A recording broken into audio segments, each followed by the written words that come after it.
Welcome to Roots and Ruminants, your podcast for creative and innovative use of farm, pasture, and rangeland. We're going back to the basics of raising and grazing livestock, growing your own forage, and practical land use.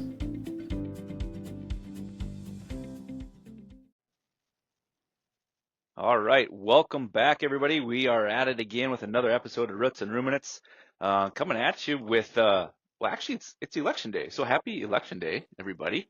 It's Tuesday, November 5th. Gonna be a fun, exciting night, I think. Maybe a long night, we'll see.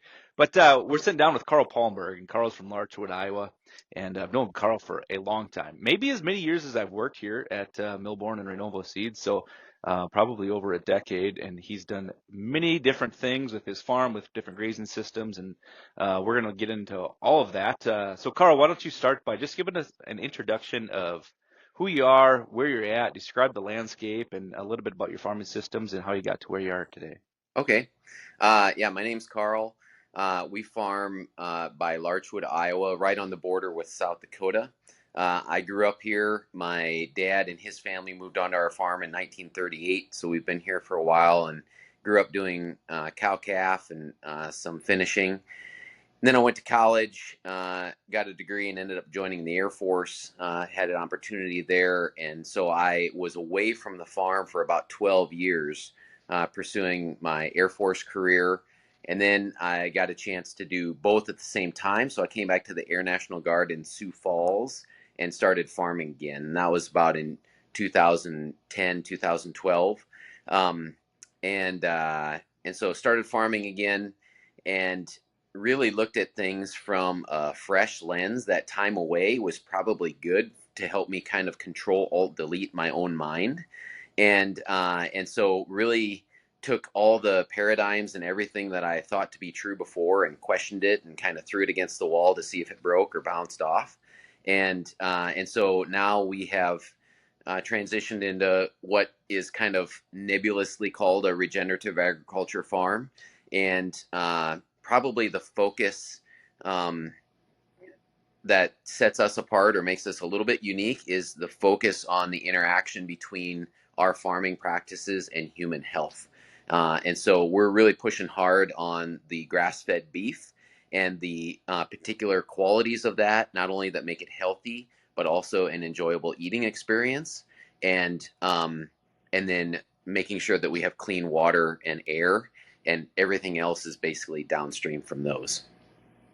So we have about 700 acres of cropland and grassland, and we've got a kind of a growing cow-calf herd, about 80 right now, and then we're starting to finish them as well, and we're doing direct marketing of grass-fed beef. So we are blessed to have a butcher shop across the road from the house that just opened here a little while ago, called Borderline Butcher.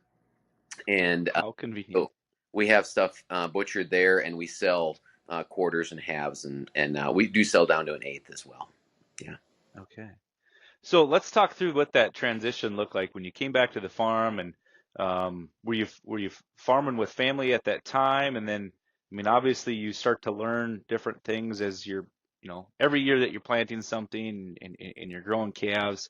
What did you start to see that made this paradigm shift of, all right, I need to do this better. I really want to focus on making sure that my cattle are healthier and I'm eating a healthier product. Was there one moment, or did it evolve over time, or talk through that transition? Well, there's definitely an evolution that is continuing today. you know, uh, I I didn't know about your podcast until you talked to me about it the other day. And Yeah. so last night I listened to a couple of them, and I got like this a little bit of a pit in my stomach after listening to the last two, because I was like, man, these people that he's talking to really know what they're talking about. And I don't feel like I do yet, like, what are we going to talk about that I can tell people that is any information? But we continue to learn aggressively. Change aggressively, and that really started back in probably the early 2000s. Amazingly enough, when I was stationed in Korea, a fellow fighter pilot who's not a farmer at all kind of a liberal guy, gave me the book, The Omnivore's Dilemma. I don't know if you've ever heard of Yeah. that before. Yes, I It was have. You bet. really a moment where I thought, oh, I need to be open to new ideas and things like that. And so when I came back to farm, we had shut down the farm. My dad is 40 some years older than I am. And so when I went off to the Air Force, we shuttered the farm, rented the land out, sold all the cattle. And so he was fully retired, just putting up hay in the waterways, basically. And then when I came back to farm, he was in his like late 70s, early 80s. And I started farming for a couple years from Arizona. So I would come back to spring to plant and then to harvest in the fall, and then hired, the elevator to spray. And one time I was actually deployed to Afghanistan for 6 months, and he put the entire crop in for me. So I completely pulled him out of retirement. But he grew up doing heavy tillage, kind of the standard route there. And I really went after a pilgrimage to figure out the underlying fundamentals of how stuff grows. I literally went up to the guys in Baltic, the seed dealers. Help me out there. Hefty? Hefties, yeah. Hefties. And I went. Yep. I wanted to talk to an agronomist. I sat in an agronomist, Yeah. like, tell me how plants grow. Like, what is Yeah. organic? And just like I couldn't even hardly keep NP and K separate. I was really rudimentary. Sure. And uh, and the first nugget that I figured out was that I need to increase organic matter. At that point, I didn't really even know what technically it was and exactly how to do it, but I knew that's where I needed to go. And for that, everybody said decrease tillage, and so I didn't know why that would necessarily do it, but I knew I needed to decrease tillage, and so I started to look into no tilling and strip tilling, and that was definitely not in our wheelhouse on our farm at that time. And so that spring, there was a couple years where we no-tilled beans into corn stalks, and and then I also had somebody put in some strips, and then I let my dad disc a whole bunch. Okay. We planted soybeans into all that.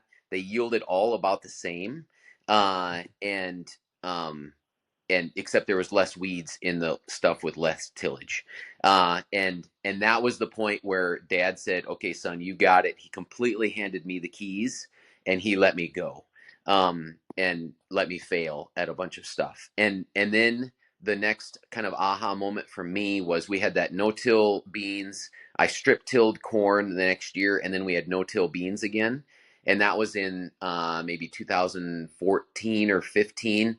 That spring was dry, and then on Mother's Day we had a like 3.5 inch rain in about a half an hour, real hard rain. And we went out and looked at that field where I'd done no-till and strip-till for a few years, and the broad-based terraces that we had out there had no water in them. Across the road, the steep back terraces that were conventionally tilled were full of water. It was just a very stark contrast. Both were soybeans planted, very similar, except for the lack of tillage the last couple of years. And that really helped me to put my foot on the accelerator as well, um, and keep going on stuff. And that was, I was fully concentrating on. I didn't even have cattle at that time, but then as I got further down that regenerative road and saw the positive impact of animals and especially ruminants, that's when we started getting back into beef. And then I've had the same kind of road of learning that I had in plants and the beef animals. Yeah. And that was only after like 3 years of doing no-till or strip-till Yes, it that was. that rain event happened, and you saw that Yep, that was immediate. no-till beans into corn stalks, strip-tilled corn into soybean stubble, and then no-till beans into corn stalks. And that's when we had that big rain and had dramatic increase in water infiltration. That's tremendous. Yeah. Yep. Okay, so then you're farming, you're getting back, and then were you back full time when you brought the cows back to the farm, or? Not yet. Okay. I kind of in the Air National Guard. I would be part time for a few months out of the year, and then I would go to full time part of the year. Sure. Um, Yep. So a lot of times I would pick up full-time orders in the wintertime and then go part-time in the summertime, which was really convenient. Uh, That is, yep. yeah, and that is when I started back into cattle in about 2016. So I had cattle for a couple years. I started doing rotational grazing and things like that with those cows, and then started to get some other seed stock from acquaintance in Nebraska that was a little bit more towards the grass finishing uh, Yeah. genotype or phenotype. It was genetics originally out of the Feral Cattle Company through this other guy's ranch. And I did that not because I wanted to do grass finishing at all. I was kind of opposed to it. I thought it was Yeah. uh, silly that you would do that and compromise the eating experience and the performance in order to do grass fed. I just didn't understand the health impacts of it at that time. I just Okay. thought if these animals will finish on grass, they should finish on grain amazingly well. So Sure. that's why I kind of was pursuing it there. And then in 2018, I went back to full time in the Air National Guard, and got into kind of some of the more management responsibilities and things like that, as our cattle herd grew and my family grew, and I just barely survived the next 5 years after that.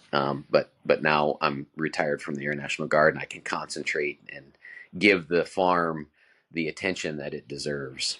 So Yeah, I don't think there are a lot of, maybe I'm wrong, but I don't think there are a lot of farmers that have, been in the Air National Guard, been a pilot, and then come back to farm, right? Like, I think those two roles are very different. But what are some of the things that you knew that you learned from being in the Air National Guard that now really apply to how you're farming? that's a great question. So I feel like, especially being a fighter pilot, a single seat fighter pilot, you had to know your aircraft kind of inside and out, as far as the mechanical systems, so that if something happened that was a little bit strange, you knew how to troubleshoot while flying, and how to help other people troubleshoot their aircraft while flying.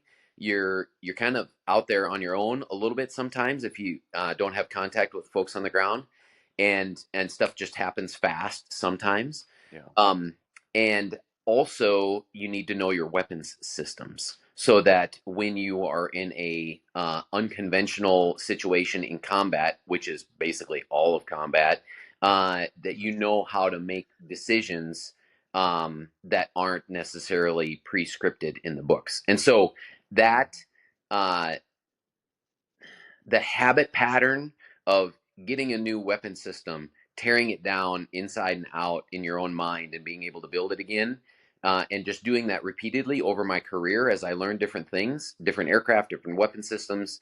It just came naturally. Okay, now it's time to corn is my new weapon system. Let's break this thing down and be able to academically take it from the bottom up, so that also, something else that I learned was after every flight, what really helps the United States Air Force and the Western um, aviators be really good as compared to a lot of the rest of the world is that every flight we do a debrief, and we concentrate on specific learning objectives from that flight, and we go down into what are the root causes of this and what are the contributing factors, and there's an entire like logic system that we go through, so that after every flight we can come back with what we call lessons learned.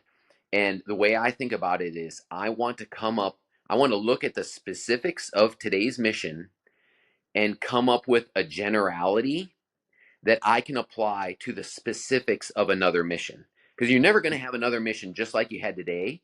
So your lesson learned shouldn't be, okay, when this particular thing happens, I'll do this, because that particular Mm-hmm. thing is never going to happen again.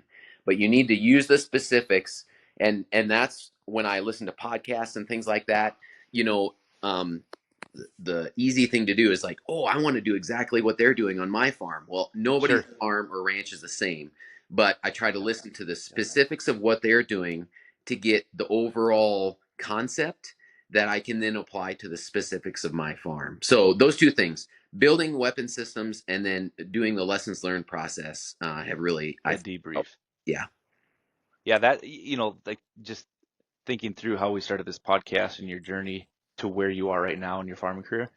I mean, it seems like that's what you've done, right? Every year you've looked back and you've said, okay, this thing didn't work or this thing Yep. really worked, and let's move forward now. That I think most of our farming systems are so systematic that we think we follow the protocol year after year to get the same results year after year. And that's like conventional production ag, right? Like Yes. here's the model, Yep. follow the script. Boom. There's a You menu. fertilize this way, you Yep. spray this way, and you'll get these results. Yeah. And for some people, I mean, I think for the masses, I think it has to be that way because we've been trained not only in agriculture, but just even in our society, like to not always think deeper, right? Like just follow the plan. And for those that want to dig deeper and be challenged and try something different and new every year, it gets old, it's boring.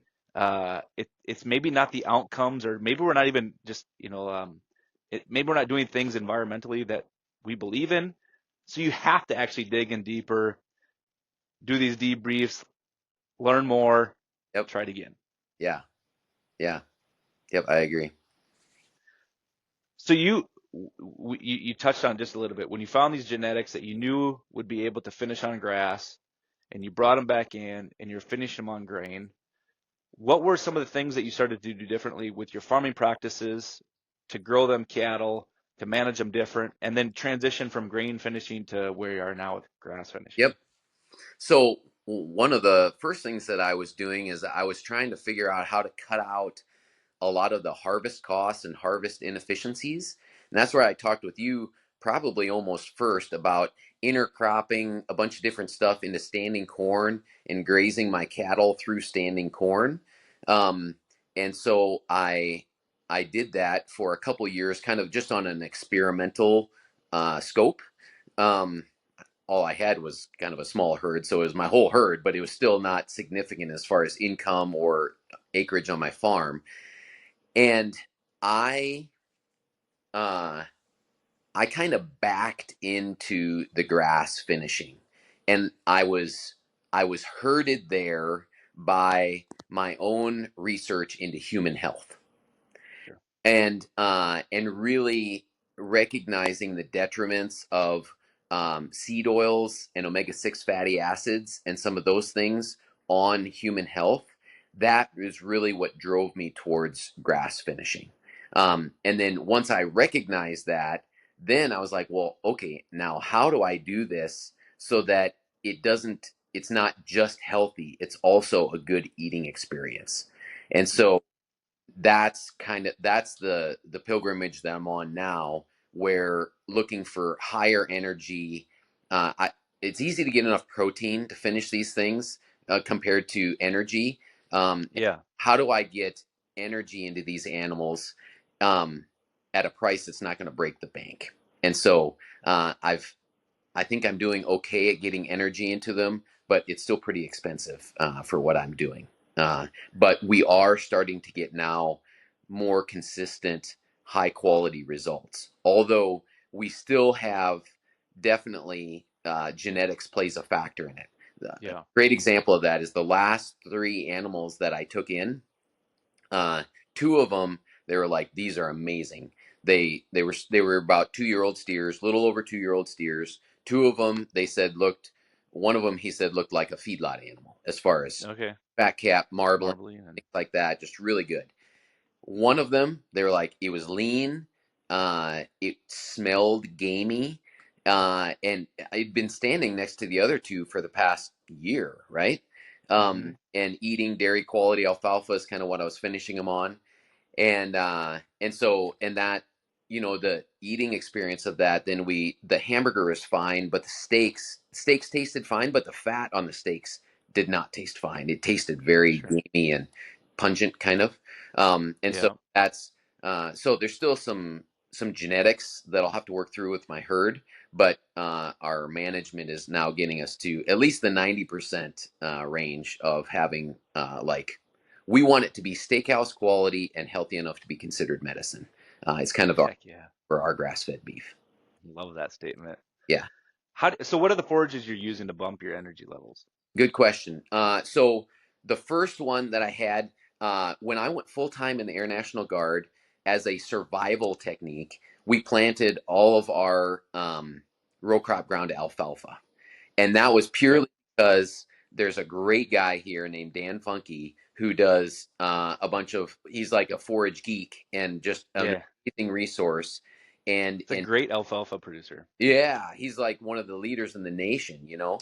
And so he approached me about putting alfalfa in, and I was like, okay, go, you know? And it allowed me just to stand back and let him harvest it. So we got into alfalfa there, and as we tested forage that we had, that was the highest sugar content forage that I had was dairy quality alfalfa. So I'm finishing these animals on $280 a ton alpha because it was the best that I had. I was like, I'm just gonna Yeah. see if I can do it, and then later I'll see if I can make it affordable, right?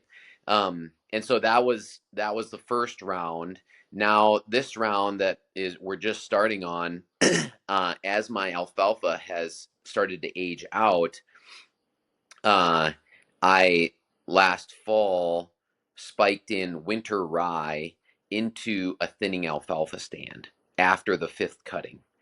And it started to grow up. We actually had moisture last fall, so it started to grow last fall a little bit. And then this spring, when the alfalfa and the winter rye grew up together, we harvested that when the winter rye was, we wanted to get it before it headed out. It was about a third headed out, starting to Yep. head out a little bit. So we're a little bit late, but not bad. And No. so our sugar content on those, my alfalfa, the best I had was like 5 to 7% sugar, and this winter rye alfalfa mix is closer to 10%. So Okay. we bumped it up a fair amount as far as percentage goes, and that winter rye they go bonkers for. And Hmm. so I started feeding that to my finishers, and I haven't actually brought one to the. I've got my first slaughter date is in January now. So the first ones before were about 22 to 24 months old, and now I'm going to be bumping that time frame up probably a good 2 or 3 months from what it was last round. Wow. So I'm really happy with that. And I am taking that stuff and I've kind of made a creep feeder for my calves by putting a silage wagon out that I can put these bales in, and then I put the movable cattle panels around it, and I've got one of those that I put slots in so that the calves can get through. So Sure. I Yep. basically have this very small corral that only the calves can get in, and it's got that mix in there. So while the calves from this spring are still on the cows, I leave them on for quite a while. But I was really feeding my cows well. That's pretty expensive. Plus, they don't do real well when they're so fat so much. Hmm. So now I can keep pushing those calves and pull back on the cows just a little bit. Yeah, there's probably not a purchasable forage creep feeder on the market, is there? No, there's not. Nope. No. I've talked to a couple places and there's not. So Yeah. yeah. That's interesting. Yeah, you're trying to push those calves. Plus, get them started to what you're gonna wean them on too. Yeah. Probably. Yeah. They're gonna start off As better. good as these are doing this year on this program, I hope now these calves will be even a little bit further ahead, and so I can Yeah. push that time frame up another month or two, and hopefully push more of the fat from a fat cap into intermuscular fat by having them grow faster earlier in their life. Right. Yeah. That should. Yeah. It's all about like pushing that maturity level so that you can start putting on fat.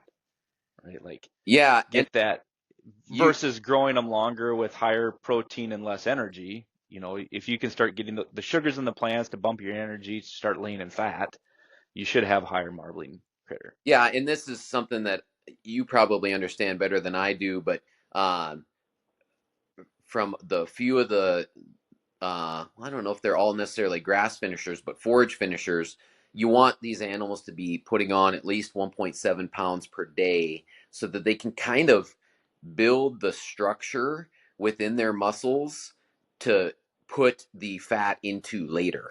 I don't exactly Sure. how that works, but that's the concept that I'm picking up anyway, and that I'm Yep. kind of trying to run with. How are you changing your genetics, or what moves are you making with different breeds to gain marbling or mature Um, quicker? I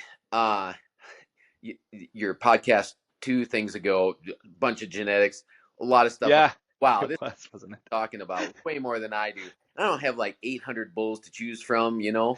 Um, but what I am doing is I'm basically taking what I felt like were a couple, uh, one in particular good bull that came originally from that grass genetics, and I'm basically line breeding within my herd um, to keep that strain going. So I'm using. I've done some of the linear measurements, looking at all these things, and got to meet Gerald Fry, if you know who that Yeah. is, before he passed away, and I I don't have the numbers to like really nitpick, because otherwise I'd have like one calf a year that's okay for me to keep, right? So I'm basically using uh, fertility to make my culling decisions. And if they're not bred, they're gone. If they are bred, I Hmm. keep them, and I'm trying to grow my herd. And that so I'm basically keeping as many of the heifers that get bred as possible, and then I'm Yeah. looking at the bull calves and their mothers and their mothers' mothers for the qualities that I want, and I'm keeping my own bull calves and going from there. And that actually there is some correlation between marbling and maturity, right? So, well, I should say marbling and fertility, uh, because fertility happens if you have an earlier maturing animal. Yep, And if you have a very late maturing animal, it's going to put on marbling very late. So by selecting for more fertile animals, indirectly, you should be getting higher marbling animals too. I hope so. Yeah, So, yeah, yep. yeah, that's You fun. know, I You, but it's still like this one animal that was kind of a noted at the butcher shop. I went out and looked at that cow. She breeds. She looks like everybody else, but I'm not sure what's going on inside her genetically. Um, and I'm not exactly sure how well I'm doing at influencing the epigenetics to hmm try to hmm accelerate the change in the genetics in my own herd. But I'm trying to do that as well as I can. One thing that I have been on kind of a recent odyssey to figure out is, with all the alfalfa that I have, and last winter, I was actually feeding some alfalfa baleage to my cattle as well. I started to get a lot more hoof issues, like lame cattle, sand cracks, just gimpy on their feet. And so I've really been trying hard. I and now working with custom feeds out of Nebraska, the Mike Wickman and his Okay. stuffs, and pushing more iodine because supposedly more alfalfa and more legumes make it a little bit more difficult for the cattle to absorb iodine. I don't know if you've heard that or not, but Well, where I've heard it is with brassicas. The brassicas. Golly gee, I'm not going to get this correct, but what it essentially does is it does tie the availability of iodine in the feeds too. And so when people are grazing radishes, turnips, rapeseed, it's best to have, either high iodine salt or added to the mineral too. okay, okay, You'll see some goiter actually occur. really, I know I've wow. had it with people that are grazing sheep on brassicas. They'll get goiter in their Wow. neck and lumps and stuff because they Huh. don't have enough iodine in their system. Um, One thing that would probably be interesting for everybody to hear about that we've done. I happened to meet a guy in Sioux Falls through our homeschool association that has a company in Sioux Falls that I had never heard of before, but it's called Omega Quant. And it's kind of a worldwide known uh, measurer of omega fatty acids. I was like, Okay. wow, what a great guy to meet, right? And so I said, can I test some of my beef for the fatty acid profile, to see how the omega-3s and omega-6s are, because that's one of the benefits, supposedly, and I think it's true, of grass-fed beef, is that you end up having more omega-3s and less omega-6s than grain-fed beef. And so yeah, he said that'd be okay. It's kind of a small job for them, but he entertained me. And so I gave him two samples of our hamburger, one from a cow that had been butchered and one from a steer that had been butchered, and one sample from my friend Dan Funky, and then one sample from Walmart. All hamburger, about 80-20 or 85-15, and finally got the results back. And it took me a little bit to figure out how to read the results because it was all in like molecular language. And I was like, Okay. I thought that I was just going to get, Nice like this. ratio, but it turns out there's many different omega-6s, many different omega-3s, and a couple different omega-9s. So I had to figure out how to read this thing and then kind of calculate my own ratios. Okay. And was really interesting. So the Walmart beef had an omega-6 to omega-3 ratio of 10-1. So 10 Okay. times as many omega-6s as omega-3s, which was not unexpected. I've heard even more than that, and that comes purely as a function of how much seeds, high omega-6 seeds they have consumed, like corn and soybeans. Corn and soybeans, canola, sunflowers, peanuts, they're all extremely high in omega-6 fatty acids, a ratio Okay. of 7-1. And they're called essential fatty acids because animals and people don't make them, only plants make them. And so if they're present in our body, it's just a reflection of what we have consumed. And so animals in a feedlot that are fed grains or things high in omega-6s, their flesh and their fat are going to be high in omega-6s. And things that are high in omega-3s are green leafy stuff, alfalfa, plankton that salmon are eating. That's what makes the salmon Yeah. trees. And so yeah, 10-1 was their ratio. And Dan's cattle that are forage finished, that are amazing animals, great high quality. The butchers, like, they're the best. His ratio was down to 1.7-1, which is a lot different. He's still Yeah. feeding some grain, but not to Mm-hmm. the degree he's not feeding distillers and all this type of stuff. And then both of our samples were less than 1-1. So we actually had more omega-3s than omega-6s.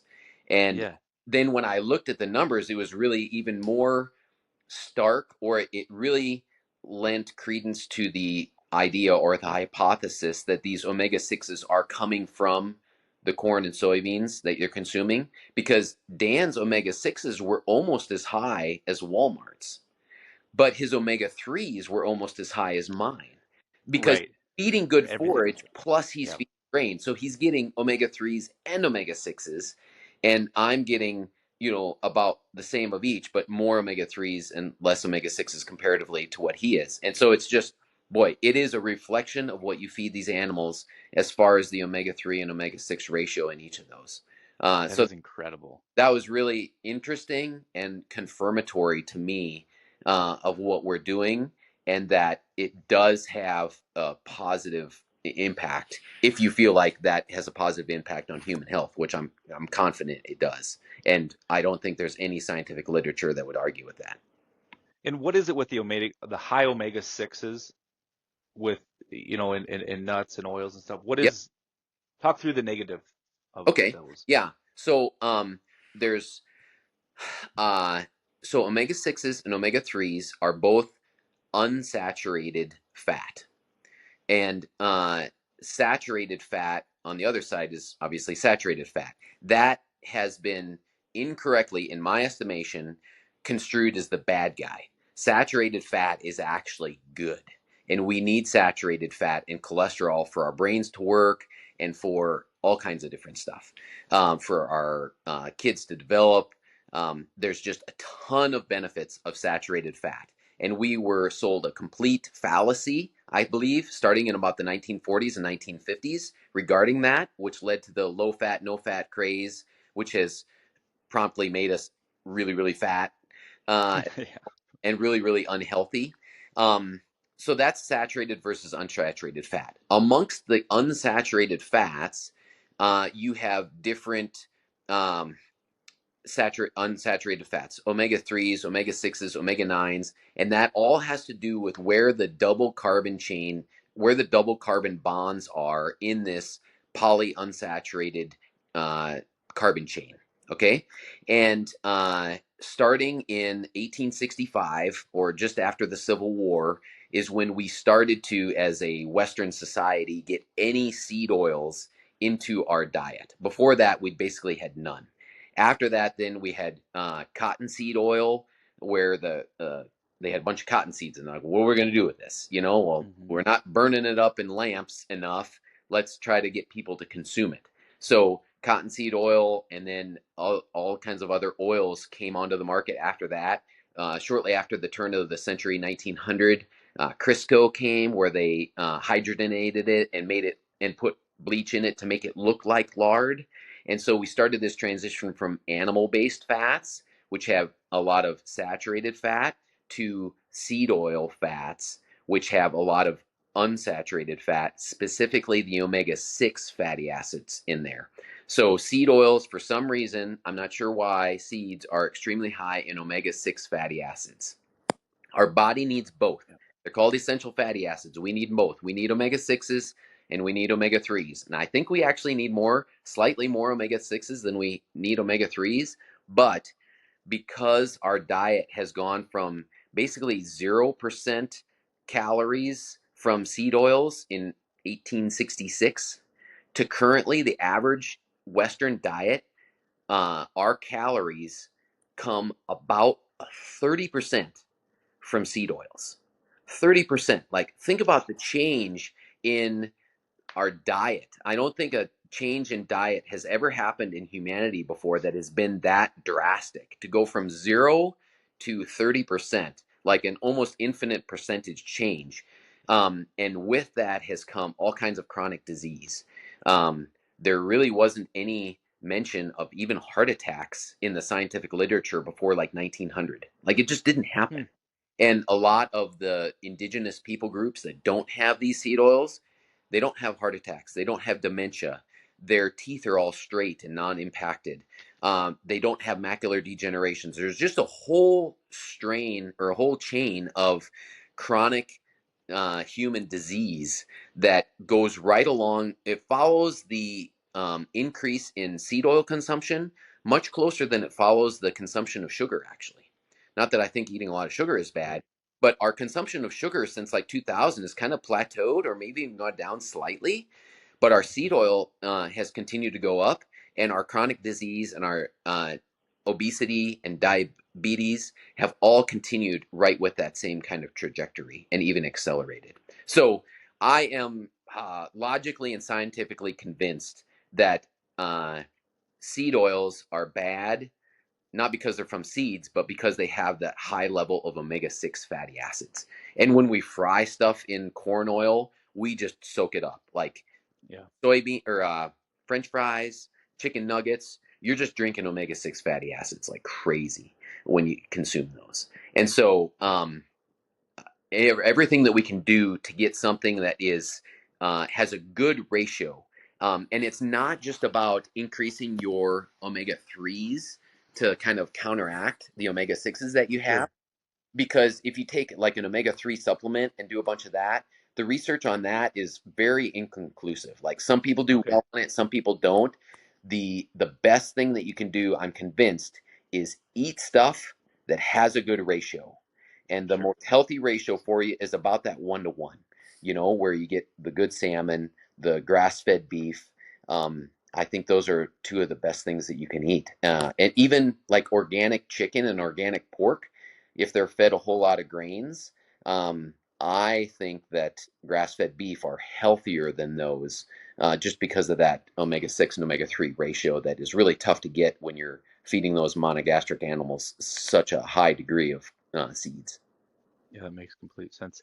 Have you Yeah. by chance listened or watched the RFK Jr. speech about the USDA and his outlook of. I haven't seen that particular speech, but I've watched, I watched this Joe Rogan interview and watched Sure, it, sure, sure. know exactly what he thinks about those things. Okay.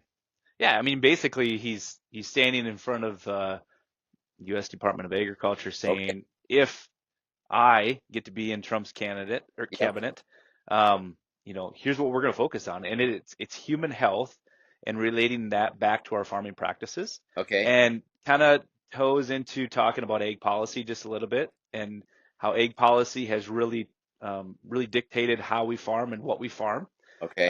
Yep. which is completely true in the United States. And he wants to change it, and he wants to get it back to making sure that we're farming so that human health is a priority and Yeah. it's healthier. So I it's awesome. Google it. Just yeah. Google RFK Jr. USDA. It'll pop up on It was YouTube. pretty It's great. It's inspiring. it was What's pretty that? within the last couple weeks, right? Yeah, within the last couple of weeks came out. Okay. Yeah. Yeah, I haven't seen that, but I did uh, listen to Joel Salatin's kind of reaction to that. Um, Okay.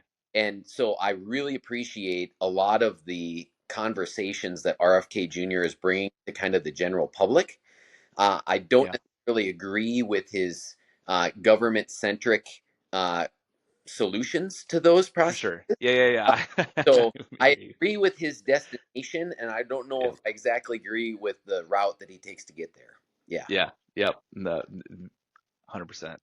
Uh, yeah, I think it's interesting. So you mentioned you listened to the last two podcasts, and when like all these podcasts, we've had dozens of them now. We started this conversation. We were talking about different farming practices, and we get down this path. And I think we started this podcast with no intentions to talk about human yeah, health, ours in particular, like many of those others. And I don't know. I think it's where we're at with our farming systems now. We got to this level of seeing things where we didn't really want them to see them go, and so it's nice that we're communicating with farmers and we're telling this message like, hey, we can do something different here. We can yeah, make it better, and ultimately it affects me, it affects my family, it affects the future generations, and yeah, so yep. yeah, it's positive stuff that's coming out. So I Uh, appreciate you open up on that. one more interesting thing. So when I got that meat to send to the lab, I had this Yeah, pound of Walmart hamburger, and I'm like, what am I going to do with this? I don't necessarily yeah, want to feed my family, but I've got this stuff, and I had noticed in eating our grass-fed beef, sometimes if we ate hamburger that wasn't real hot, like it had cooled down a little bit, and we try not to drain any of the fat because the fat is where a lot of the good fat soluble nutrients are. And but I would notice if I ate stuff that wasn't real hot, I would get a little bit of a film on my teeth or on the roof of my mouth. I don't know if you've ever had that before, yeah. I know what you're talking about. but I felt like I noticed that more than what I remembered from eating grain fed beef. And so I took that pound of burger, the leftover stuff, because I only gave a small portion for a sample to the lab, and we fried it up on the stove. And I took all the dribblings or the grease and stuff that came off of it, and I put it into a glass jar like a goblet. And then I fried up my two samples, and I put those in glass jars as well. And I set them on the counter. And I just took my instant meat thermometer and just kept looking at the temperature of those to see what would happen as time went on.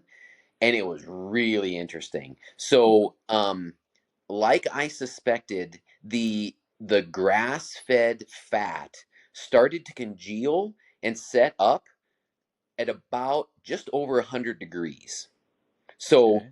uh, above the temperature of the inside of my mouth. Because I was like, I think my body temperature is melting the fat on grain fed beef, but not melting the fat on grass fed beef. And that is exactly right. That it started to set up, and it set up in these little clumps, these little globules in a kind of a clear liquid. And but when Yep. you kind of swirled it around in the glass, some of them would stick to the side of the glass and things like that. And so it started to do that just above 100 degrees. The grain fed side was still just, it looked like yellowish oil, in the glass, just completely homogeneously liquid, Hmm. and kept cooling down until finally it was in the mid 80s or low 80s that the grain-fed fat set up.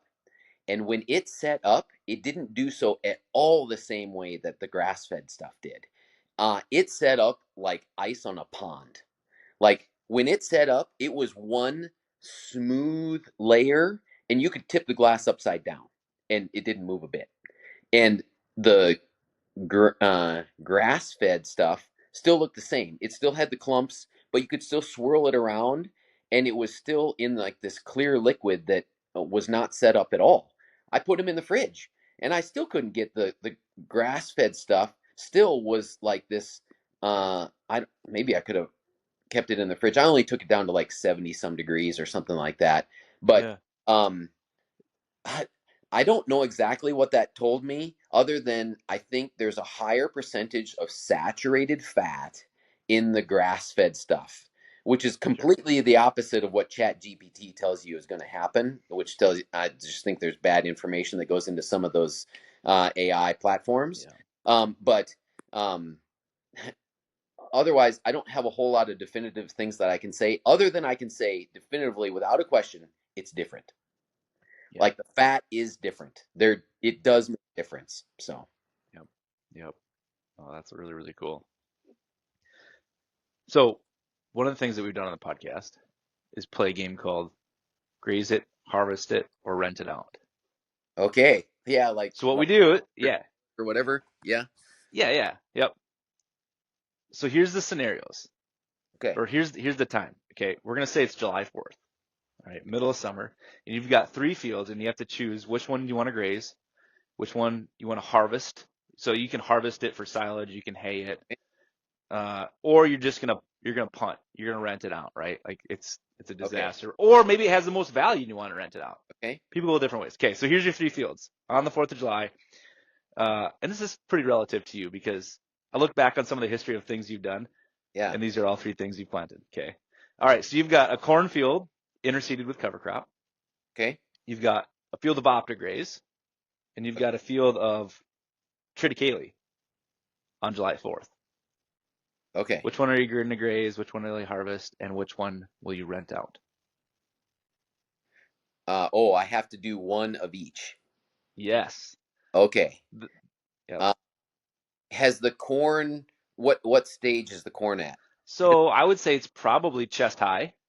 Okay, but it hasn't. And your cover crop is nope, it hasn't tasseled, doesn't put an ear on yet. Okay, I'll sell the triticale. Okay. I don't want to, but I have to sell one of them, and I'll graze the optigraze, and I am going to harvest the corn that has not yet gone reproductive. And what I'm going to do is I'm going to mow it, I'm going to let it wilt, and then I'm going to bale it and wrap it. Have you done that before? No, but I want to. That's cool. So Yeah. I have this ongoing, conversation with Dan about doing that, and knowing that grasses start to go downhill when they go reproductive, I'm like, I want to basically make corn silage without any of the omega-6 fatty acids. So, I look at all these charts that I've seen for a long time where it shows the uptake of NP and K and nitrogen and sulfur and these other minerals that go into corn all the way through harvesting grain corn. And, they take up a tremendous amount of stuff all through their lifespan, and then everything that they took in vegetatively, a lot of that gets scavenged from the vegetation to fill the grain. So while the grain is filling, it's still doing photosynthesis, but it's utilizing a lot of the sugar that it built up and the carbohydrates while it was building this plant. And I look at just the total amounts, and I'm like, 2/3 of what this plant has done as far as convert sun's energy to chemical has happened by the time it goes reproductive. Yeah. And so I'm like, let's just call it game over right there and harvest it and start growing something else. That both for the omega-6 fatty acid thing as well as just um, good utilization of the sun's energy, because all that energy that's used to dry corn is really wasted. All you're doing is helping you store stuff. You're not actually doing more chemical photosynthesis and getting energy from the sun. So I want to maximize photosynthesis as much as I can. Yeah. And I've been trying to do that. The problem is I got all this ground in alfalfa, and so I've been trying to plant corn into alfalfa, and that stuff is so competitive that Oh, I had a test plot this year that I had two test plots where I tried to I had alfalfa and winter rye in there, and I tried to let them go long enough to where the alfalfa was in pretty full bloom and the winter rye was in anthesis, and then I roller crimped it and drilled in a couple different things. I drilled in soybeans, I drilled in corn, and I drilled in sorghum sudan grass, and I should have let it go a little bit further. I don't think the alfalfa was in full bloom enough because it came back competitively enough to where hmm, it was really competitive. Like the soybeans wouldn't have been worth harvesting. The corn and sorghum sudan grass, I grazed the cattle through, which was they really enjoyed that. Especially yeah, I yeah. hit it before grain came on the corn, and they liked the corn more than the sorghum sudan grass. Uh, Okay. so higher sugar content probably there. But Yep, one yep. of the test plots, the alfalfa was so competitive that they accidentally mowed it for alfalfa because they couldn't actually even see anything else great growing. Oh, sure. Yeah. But the sorghum grew back, and I'll graze that here too. But anyway, so that's why I would do it with the corn. I would graze through the OptiGraze. So anyway, that's kind of I really like your mantra that you put on the OptiHarv that you've come up with now. Like I want to do my TMR in the drilled Yeah. rather than in Yes. and I thought that same thing a few years ago. Um, the OptiHarv is the thought is that you can harvest it multiple times. Yep. I would love to have something that I just harvest once, but with the tonnage of three harvests. Yeah. To save on that harvest The expense, harvest as well expense. as Yep. something that has a little bit longer harvest window, so that I could harvest it or have a little bit longer window to graze through it, because grazing is so tough because you got these small windows, and I'm like, oh, I've Hmm. got 100 acres of stuff here, and so I've got to graze some of it too soon, some of it I'm nailing, and then some of it's way too late. And it's really tough to get your farm with this huge Gantt chart all spread out to where you can harvest good stuff every day on the hoof. Yeah. But, yeah, Yeah. And in your situation where you are always trying to keep your highest levels of energy to graze, yeah, that becomes even more important to do. yeah, You almost have to time out your plantings to stagger them for right, maturities when you want to graze it. There, that's a big plan to do too. yeah, it is. Okay, so as we think towards the end of the stage of you grazing cattle or finishing cattle. How are you marketing them, and how do you sell them? How do people Oh, buy from you? so uh, we came up with an LLC. Sorry, I heard that my wife and six young kids just got home from Put like them that, on. and so it's gonna get crazy here pretty quick. Uh, so Time to move rooms. so we have a website, and our moniker is Sunlight and Rain. And so that's the two biggest inputs to our beef, Hmm. I feel like, are Yep. sunlight and rain. And so sunlightandrain.com is our website, and you can go on there and reserve a quarter or a half or whatever you want to. Basically, you go on there and you reserve something, and it sends me an email, and then I talk to you, and we'll see what animal you Yep. want, like that. And then after people order once, then they basically just text me and say, "Hey, I'm getting low on beef or whatever," and we set a quarter or a half aside for them. Yeah, and then Awesome. we have all the organ meat and things like that are no charge, just kind of first come first serve. And Okay.